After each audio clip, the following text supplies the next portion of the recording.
Here's a quick question. Would you be okay letting this clown take your kids to lunch? Just willingly giving away your biological legacy to a man that clearly has no adult friends, rarely blinks, and seems to have the energy of a coke addict. I'm not talking about the watered down version that you see in McDonald's. 90's McDonald's was a surreal, creepy mess. And recently I stepped into a modern McDonald's and I was just shocked by its olive green IKEA-esque interior. Where was the disease-filled playpen, the creepy fry people, and Pennywise's slightly mentally handicapped cousin Ronald McDonald? Saying that, if you think about it, Ronald had a slightly better way of catching kids over Pennywise. Just sugar and salt. Team, today we're diving into the golden arch nostalgia of 90's McDonald's. A time when everything was slightly sticky, but everything was filled with a lore-filled universe of characters that only Marvel could dream of. It's an odd choice of video subject, I know, but just ride with me here. It gets pretty damn weird. Look, the 90's were a weird time, not just for Mackie D's, but just generally for design. We hadn't moved into that horrible grey aesthetic that seems to be infiltrating kitchens, living rooms, and toilets. But in the 90's, designers were quite frankly just directionless. And let me tell you, it was beautiful. Sandwiches were salted by purple ketchup. Taco Bell had a deep-voiced chihuahua. Yo quiero Taco Bell. And Crystal Pepsi was introduced. Looks like Sprite, tastes like Beanie Babies were what cryptocurrency is today. Furbies are what the new AI house robots are, but just generally even more creepier. And the performative mustache was made out of milk. But of all the corporate fever dreams that came out of the 90's, McDonald's committed the hardest and the weirdest. And who was at the center of this insane lore-filled crazy universe? Why, it was Ronald McDonald. But then I just don't know when it happened, but he just somehow just disappeared from existence. McDonald's barely even acknowledge him now. What happened, why it happened, and what did he get up to in the 90's? Let's dive in. Ronald McDonald, a clown you were meant to trust. Sure, McDonald's is dollar-wise now, but back in the 90's, it was Pennywise. Yes, Ronald, what are you thinking with those eyebrows constantly raised, mate McDonald? In 1998, McDonald's released The Wacky Adventures of Ronald McDonald, an animated video series made by Klasky Csupo, the same studio that was behind Rugrats. I mean, there's a tie-in we just all need. Just the Rugrats and Ronald in the same house, except the Rugrats immediately suss out how weird and creepy Ronald is. Just do a whole load of Home Alone style pranks on him. There was also some creepy merchandise, and I think this is almost kind of the catalyst to the crazy lore-filled universe that is the McDonald's characters. We got action figures, VHS tapes, play sets, novelty records. McDonald's wanted it to be known that all these characters lived together, you know, in a kind of fantasy McDonald's land. Think South Park's Imagination Land. I think you get the drift. Also in 1998, already shaping up to be a crazy year, a man called Joe Maggard filled in as Ronald McDonald for a commercial or kind of public appearance. But later, Maggard was arrested on a weapons charge. You know, you can sit there and say, you psychotic bastard. And he had made prank calls as Ronald McDonald himself. Just drunk, just dialing. Hey, want some McLovin? But yeah, I'm counting this as official law because it was officially mandated by McDonald's in the first place. So there is a clone of Ronald McDonald who just loves drinking and prank calling people. Ronald McDonald had a full cinematic universe that was never shown on TV, but almost was. The Wacky Adventures of Ronald McDonald VHS series is well known, of course, we've all seen it, you know, but what's less known is it was generally intended to be a full-on TV series funded by McDonald's. They even provided character bibles, full episode outlines, and apparently a style guide purely for Ronald McDonald showing how wet and bouncy his hair must be. But the show never aired because the focus group with all the parents watching said all the characters were too hyperactive and unsettlingly cheerful. You're just noticing, parents. If only they knew what was coming. And we talked about Ronald's hair just a minute ago having strict rules, but also his face had some pretty strict rules. Now, I talk a lot of smack already about Ronald and how weird he is, but let's face it, a lot of these may be coming straight up down from corporate. In the 90's character handbook of Ronald McDonald, Ronald was forbidden from frowning, scowling, showing fear, appearing tired, closing his eyes for more than 0.7 seconds on camera. Remember I said he didn't blink? Well, that's actually a corporate mandated thing. There is literally a corporate phrase, Ronald does not experience negative emotions. I just don't see this mentally going well for anyone playing Ronald long term. This is why, as you'll see in every commercial, no matter what kind of chaos erupts around him or anything, he is just there with a very serene, calm looking expression. Okay, we're briefly going to move on from Ronald, but don't worry, he'll be back, trust me. But I wanted to move on to some of the other characters. Grimace is a particular one that is very confusing. Grimace is where the in-house graphic designer at McDonald's had a McStroke. Basically a purple blob. Grimace is Barney the dinosaur if you put him in the microwave for 10 minutes. And he had an entire species. And they all looked wrong. Yes, in the dystopian nightmare that is McDonald land, it introduced Grandma Grimace. Nobody invites us to a picnic. We just show up. Uncle O Grimacy and the evil original four-armed Grimace. And corporate never really understood how Grimace reproduction worked. I mean, I'm not sure why that's essential in a kids' lore-filled universe, but there were multiple variants and different colors, and so somehow they reproduced. I just don't want to think about what their orgy parties would look like at work. Also, interestingly, Grimace's voice regularly changed, like drastically, throughout all these commercials and lore stuff, right? Where's the Coke? Where is the shake? Oh, Sunbay's closer to McDonald's, and McDonald's Frosty Dick Shakes. Burglar's just standing there. That's no fun.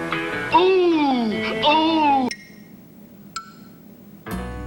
This is because McDonald's didn't have one dedicated Grimace performer, just a rotating cast of costumed actors. But all these voices spell out that Grimace had, unfortunately, multiple personality disorder. And the Grimace costume was so hot, apparently people were fainting. The 90's Grimace suit apparently weighed over 30 pounds, had almost no ventilation, and had the arm mobility of a T-Rex or Sam Altman. Some performers reported heat exhaustion, bruised knees, Grimace vision, headaches. I'm guessing the performer from Heatstroke starts seeing purple and It's so damn hot. Milk was a bad choice. speaking in different voices.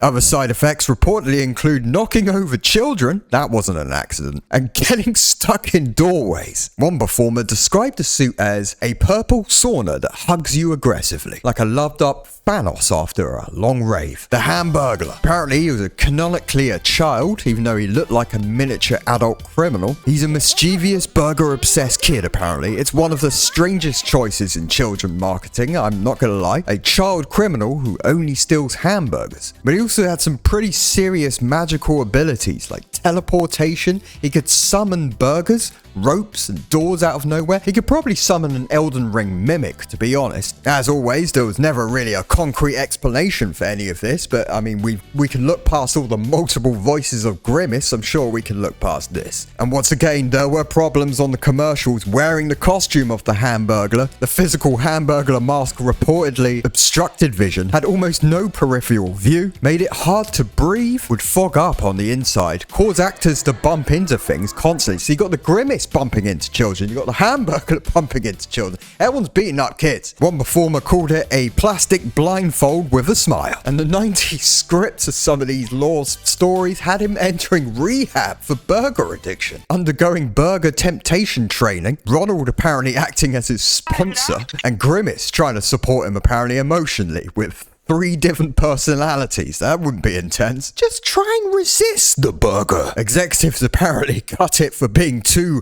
real. I mean, can you just imagine? We wanted to hide from the kids the reality of the McDonald's entertainment scene. The pressure certainly led to addiction. Sure, Hamburglar was suffering with his burgerisms.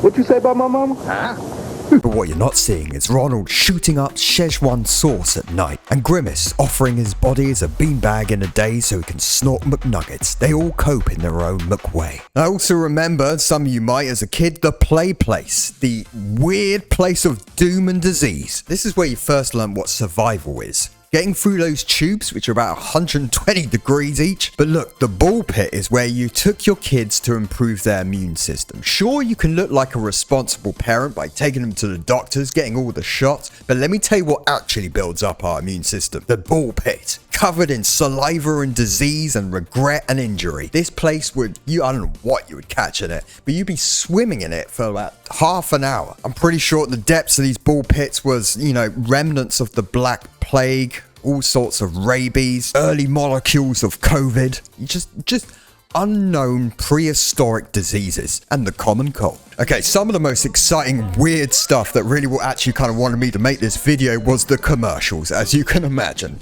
They were wild. Basically a fever dream funded by Big Ketchup. I need you to either pour yourself a drink, a stiff drink, a nice cup of tea, or roll yourself a jazz cigarette, because this is gonna be a ride. Food, folks, and fun. A terrifyingly upbeat, energetic run of ads featuring Ronald dancing like he's on a bag of cocaine. Food, folks, and fun. Folks and fun. Fun, fun, fun. You know the one, McDonald's.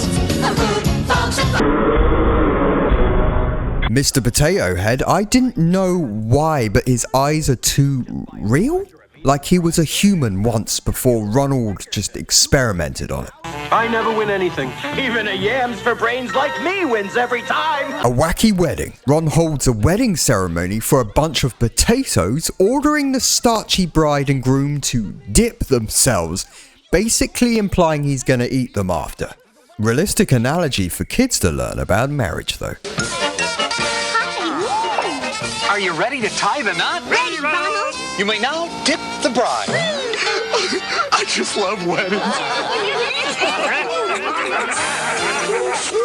Do you believe in magic? Okay, this is a recurring sentence for Ronald that seems to justify all the madness. You'll see what I mean as we go on, but Ronald had a recurring kind of song that makes you want to eat your own hands, where he'd sing with a lot of kids. You believe in magic, And I hope you do. you'll always have a friend. Wearing big red shoes. Do you believe in magic? And I hope you do. It is at this point where you realize Ronald doesn't have adult human friends, does he? And is constantly surrounded by high-pitched talking felt animals. Dragon, why did you trap Grimace's voice? I wanted a deeper voice. I like your voice. You do? Everybody's voice is different, and that's the magic. Truly a lifestyle that would promote insanity. A sock puppet? Dance party. Ronald is hosting a dance party at his house, entirely filled with children, may I add. But this is all fine, though, people, because he's still singing, "Do you believe in magic?" Now, you gotta admit, not that I'm buying them at this day and age, it's gonna be a creepy move in public, but the Happy Meal toys have gone downhill. But in the 90s, they were unhinged. Gucci, Gucci, go. It just needed a good tickle. Let's dive in. Beanie Baby Riot. Starting in 1997, McDonald's partnered with Beanie Babies creators TY Inc. to produce teeny Beanie Babies, miniature versions of the popular stuffed toys, and include them with Happy Meals. All innocent, right? Because Beanie Babies were already a massive craze and many were treating them like rare collectibles or speculative investments, as I said, basically millennial crypto, adding them to Happy Meals made them basically furry crack with some free McNuggets on the side, not just for kids but for adult collectors too. At the peak, especially around 1997, 1998, some McDonald's restaurants reportedly saw fistfights, police calls, theft rings and injuries. Do you believe in violence? In some cases, McDonald's had to impose strict rules. Limit how many Happy Meals beanies a customer could buy, or restrict toy distribution just to keep control. You literally see places like Walmart employ these practices nowadays for Pokemon cards. These practices, they came from the Beanie Babies. The fact your dad only came back with a black eye after doing grocery shopping at Walmart and only came back with a box of Pokemon cards, it's thanks to Beanie Babies and McDonald's. Many even attribute this Happy Meal tie-in to the real downfall of the Beanie Babies craze. TY tried to ride the craze by overproducing the beanies, only for them to destroy the rarity of each one. It's effectively killing the market. You know, what we're doing right now with printing money. Inflation. because expansion sounds good. The McPizza. You know when you're at a McDonald's in this day and age and you order your shame-filled order and just have to awkwardly wait there and wait for them to call it out? Well, that usually actually only takes about 2 to 3 minutes before that nightmare's over. Well, imagine waiting 11 minutes for your McPizza. Think of this as the Concorde of pizza. Presenting the McPizza, customers lost their minds waiting. Some walked out, others complained to corporate. It basically broke the entire fast food model. But Ronald's still smiling. The McPizza failed for its production time, but the icing on the savory cake was the fact that the damn thing didn't fit through the drive-through window. Do you believe in magic? So look, despite the chaos, the creepy characters, the injuries, I just really respect 90's McDonald's because they were willing to experiment and put money behind it. Now you walk into a McDonald's and it feels like an office space for digital nomads. The MSG is gone. The magic's gone. So look, do me a favor. Next time you're actually at a McDonald's and you're on the soulless touchscreen ordering your order, just let out a little whimper, a little, do you believe in magic? You never know, you might make some millennial shed a tear of sunflower oil and joy. Or you'll look full on insane. Thanks for watching this video on the most irrelevant subject ever. I'm aiming for about 80 views for this video. It's a high number, I know. I don't think the algorithm's gonna like it. Or hey, maybe the algorithm will share it to thousands. Do you believe in magic? And I hope you do. You'll always have a friend. Wearing big red shoes. Anything can happen right before your eyes. Whatever you're expecting, expect a surprise. When you believe in magic, all right. Ronald can do. I believe in magic. I believe in you. When you believe in magic.